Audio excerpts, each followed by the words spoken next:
Hello, my name is Lisa and I'm the Crime Prevention Officer for Armagh, Banbridge and Craigavon. Usually I spend a lot of my time visiting local groups to share crime prevention advice to help you to keep safe in your own home and make you aware of issues that are affecting the local community. Unfortunately, with the COVID-19 pandemic, we have had to find new ways of making sure you get the information that you need to protect yourself from crime. So we've made this video to share some advice on scams and crimes that you need to be aware of in the current environment. Criminals are taking advantage of the COVID-19 pandemic and are contacting people in different ways to try and extort money.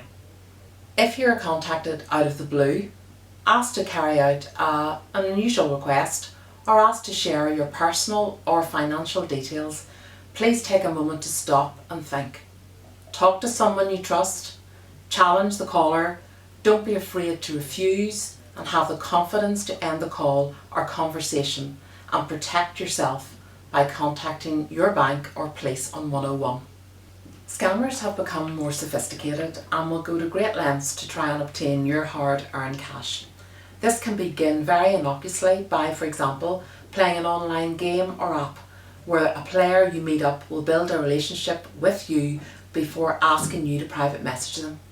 This then leads to more in-depth conversations where scammers will try to dupe you with details of fictitious circumstances and will then encourage you to transfer money to them for help. For example, a sick child or assistance for educating a child, or financial assistance to travel from one country to another, with the understanding that they will pay you back.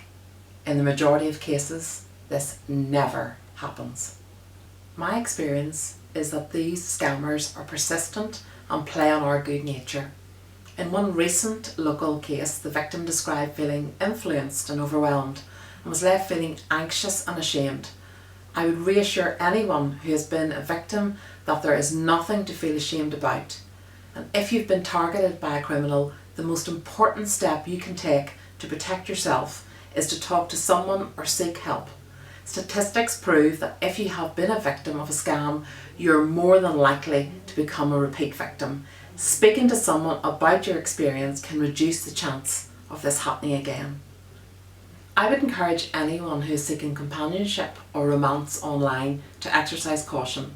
Amongst genuine profiles are a large number of fake profiles set up by fraudsters.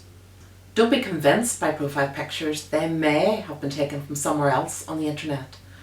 And in some local cases, money hasn't been requested, just the purchase of Amazon gift vouchers. These can be purchased in large retail outlets and are very quick and an untraceable way for scammers to make money. The victim sends the passcode from the voucher to the scammer and they can automatically credit it to their Amazon account. In some recent cases, scammers have made contact with elderly members of our community pertaining to be police officers. This really concerns us. The caller identifies themselves as a police officer working with the fraud squad in Belfast and asks them to go to their local bank and withdraw large amounts of cash or to leave their bank cards with PIN numbers outside their house, stating that a police officer will call to collect. They will tell the individual that this is assisting them with a fraudulent investigation. I would encourage everyone to talk to their elderly parents, neighbours and friends. Not everyone is on social media and I want to heighten awareness of these types of scams. My main concern is the telephone, and I want to encourage everyone to put in place measures to safeguard our elderly.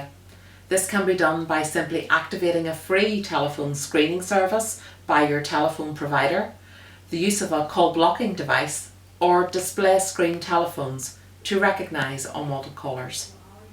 If you feel you've been targeted in a scam, do not give any of your personal details, do not agree to anything, and do not forward money, but contact us by phoning 101.